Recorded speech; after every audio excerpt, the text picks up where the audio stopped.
అందరికీ నమస్కారం. పాల్గొన అమావాస్య కథ విన్నవారికి లక్ష్మీ అనుగ్రహం కలుగుతుంది. ఈరోజే అత్యంత పవిత్రమైన పాల్గొన అమావాస్య. ఈరోజు లక్ష్మీదేవికి ఎంతో ఇష్టమైన రోజు. ఈరోజు అదృష్టవంతులు మాత్రమే పాల్గొన అమావాస్య కథను వింటారు. ఈ కథను పూర్తిగా వినడానికి ప్రయత్నించండి. వీడియో చూసే ముందు ఒక లైక్ చేసి శ్రీ మాత్రేయ నమః అని కామెంట్ చేయండి. మీరు ఇచ్చే చిన్న లైక్ నా ఛానల్ గ్రోత్కి ఎంతో సహాయపడుతుంది. ఇక కథలోకి వెళ్ళిపోదాం. సాధారణంగా అమావాస్య అంటేనే చీకటి. ఆ రోజున ఎటువంటి శుభకార్యాలు చేయరు. కానీ ఐశ్వర్యానికి అధిదేవత అయిన లక్ష్మీదేవికి అమావాస్య చాలా ప్రీతికరం. ఈరోజు వెనుక ఉన్న ఒక ప్రాచీనమైన అరుదైన కథను ఇప్పుడు మనం తెలుసుకుందాం. పూర్వం విదర్భ దేశంలో ధర్మదత్తుడు అనే బ్రాహ్మణుడు ఉండేవాడు. పేరుకు తగ్గట్లే అతను మహాధర్మాత్ముడు. ఎవరికీ హాని చేసేవాడు కాదు. కానీ అతని జీవితం మాత్రం కటిక దరిద్రంలో ఉండేది. ఉదయం లేస్తే రాత్రికి భోజనం దొరుకుతుందో లేదో తెలియని పరిస్థితి. అతని భార్య పిల్లలు ఆకలితో అలమటించడం చూసి ధర్మదత్తుడు నిత్యం కుమిలిపోయేవాడు. దేవుడా, నేనేం పాపం చేశాను? నిత్యం దైవనామస్మరణ చేస్తాను కదా, అయినా లక్ష్మీదేవి నన్ను ఎందుకు కరుణించడం లేదు అని అతను బాధపడేవాడు. ఒకరోజు ఆ ఊరికి భార్గవ మహాముని అంటే శుక్రాచార్యుల వంశానికి చెందిన ఋషి వచ్చారు. ధర్మదత్తుడు ఆయనను కలిసి తన గోడును వెళ్ళబోసుకున్నాడు. స్వామి, నా ఇంట్లో లక్ష్మీదేవి ఒక్క క్షణం కూడా నిలబడడం లేదు. వచ్చిన ధనం వచ్చినట్లే మాయమవుతుంది. దీనికి కారణం ఏమిటి అని అడిగాడు. దానికి భార్గవముని తన దివ్య దృష్టితో ధర్మదత్తుని ఇంటిని పరిశీలించి ఒక అవాయక్కయ్య నిజాన్ని బయటపెట్టాడు. ధర్మదత్త, నీ ఇంట్లోకి లక్ష్మీదేవి రావడానికి సిద్ధంగానే ఉంది. ఆమె బంగారు కలశాన్ని పట్టుకొని నీ గుమ్మం దగ్గర నిలబడి ఉంది. కానీ నీ గుమ్మం లోపలికి కంటికి కనిపించని నల్లటి ఆకారాల్లో నీ పితృదేవతలు అంటే నీ పూర్వీకులు అడ్డంగా నిలబడి ఉన్నారు. వారి ఆకలి తీరలేదు, వారి దాహం తీరలేదు. వారు లక్ష్మీదేవిని లోపలికి రానివ్వకుండా అడ్డుకున్నారు అని చెప్పగానే ధర్మదత్తుడు ఆశ్చర్యపోయాడు. పితృదేవతలు లక్ష్మీదేవిని అడ్డుకుంటారా స్వామి అని అడిగాడు ధర్మదత్తుడు. అప్పుడు ఆ ఋషి అసలు రహస్యాన్ని ఇలా వివరించాడు. అవును నాయన, పితృదేవతలు అంటే మన వంశానికి మూలాధారం. వారు గాలి రూపంలో ఇంటి ద్వారబంధాల దగ్గర ఉంటారు. వారి ఆత్మకు శాంతి లేనప్పుడు, వారికి తగిన ఆహారం అంటే తర్పణాలు అందనప్పుడు వారు కోపంతో లేదా ఆకలితో ఇంటి చుట్టూ ఒక రుణ కవచాన్ని ఏర్పరుస్తారు. ఆ రుణ కవచాన్ని దాటి లక్ష్మీదేవి లోపలికి రాలేదు. నువ్వు ఎంత కష్టపడినా ఆ డబ్బు పితృల ఆకలి తీర్చడానికే, అంటే అనారోగ్యాల రూపంలో, నష్టాల రూపంలో ఖర్చవుతుంది తప్ప ఇంట్లో డబ్బు నిలబడదు అని చెప్పగానే దీనికి పరిష్కారం ఏమిటి అని ధర్మదత్తుడు అడగగా భార్గవముని పాల్గొన అమావాస్య గొప్పతనాన్ని వివరించాడు. చూడు నాయన, ఒకసారి ధనానికి అధిపతి అయిన కుబేరుడు మృత్యువుకు అధిపతి అయిన యమధర్మరాజు ఒక ఒప్పందం చేసుకున్నారు. యముడు ఇలా అన్నాడు, అమావాస్య నా రోజు.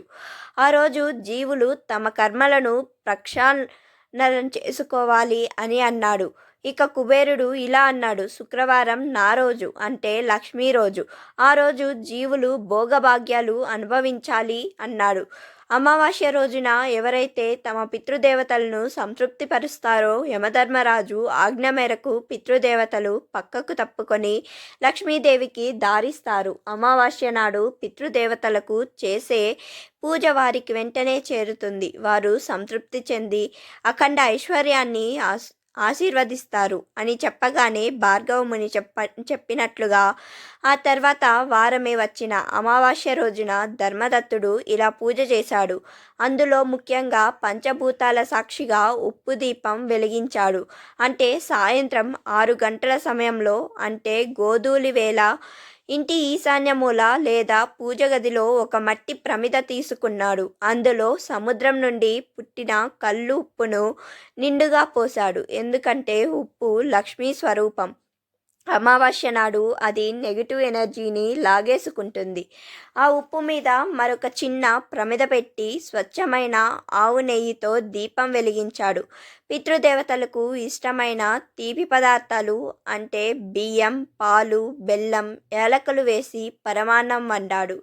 దానిని దేవుడికి నివేదించి ఆ తర్వాత ఇంటి బయట దక్షిణ దిక్కున కాకులకు లేదా ఆవుకు తినిపించాడు. ఇక దీపం వెలిగించిన తర్వాత శ్రీ మాత్రే నమః అంటూ కనకదార స్తోత్రం పఠించాడు.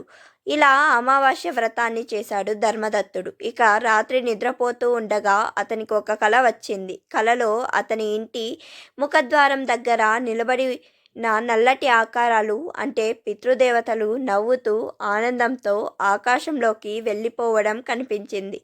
వారు వెళ్ళగానే తలుపులు బార్లా తెరుచుకున్నాయి. బంగారం పట్టు చీర కట్టుకున్న ఒక స్త్రీ అంటే లక్ష్మీదేవి చేతిలో కలశంతో ధర్మదత్తుని ఇంట్లోకి అడుగుపెట్టింది. తెల్లవారేసరికి అప్పులవారు ఇంటికి వచ్చి గొడవ చేయడం మానేసి కొంత గడువు ఇచ్చారు. కొద్ది రోజుల్లోనే ధర్మదత్తుడికి రావాల్సిన పాత బాకీలు వసూలయ్యాయి. ఏడాది అయ్యేసరికి అతను ఆ ఊరిలోనే పెద్ద ధనవంతుడయ్యాడు.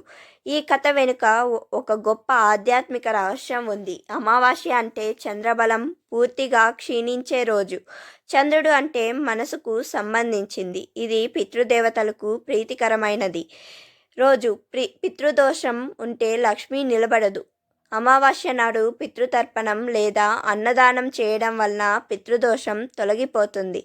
అలానే వెంటనే లక్ష్మీ పూజ చేయడం వల్ల ఆ ఖాళీలో ఐశ్వర్యం వచ్చి చేరుతుంది. ఈ కథను ఎవరైతే పూర్తిగా విన్నారో వారికి లక్ష్మీదేవి అనుగ్రహం, పితృదేవతల అనుగ్రహం తప్పక కలుగుతుంది. పాల్గొన మాసంలో వచ్చే అమావాస్య చాలా ప్రత్యేకమైనది. ఈ రోజున పవిత్ర నదీ స్నానం ఆచరిస్తారు. హిందూ పంచాంగం ప్రకారం ఇది సంవత్సరంలో చివరి నెల.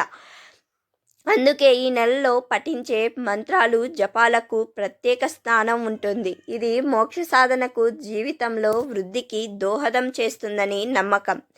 ఈ రోజున ప్రత్యేకంగా శివ పూజ చేస్తారు. అపమృత్యు, భయ నివారణకు, రోగ విముక్తికి ఈ రోజున ప్రత్యేక పూజలు చేసుకుంటారు. జీవితంలో ఎదురయ్యే కష్ట నష్టాలను ఎదుర్కొనే సామర్థ్యం వస్తుందనే నమ్మకం ఈ అమావాస్య రోజు చేసే పూజ వలన వస్తుంది.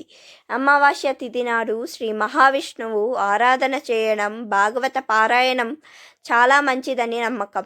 ఈ రోజున చేసే దాన ధర్మాలు అంతులేని ఫలితాలను ఇస్తాయి.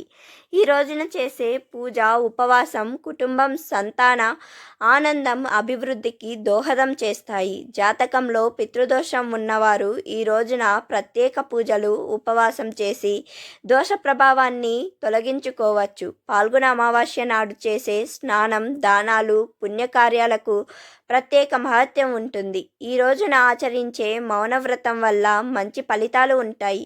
స్నానం, మౌనం, ధ్యానం ఈ రోజున చేసిన వారికి 1000 ఆవులను దానం చేసిన ఫలితం లభిస్తుందని దేవర్షి వ్యాసుడు వివరించారు.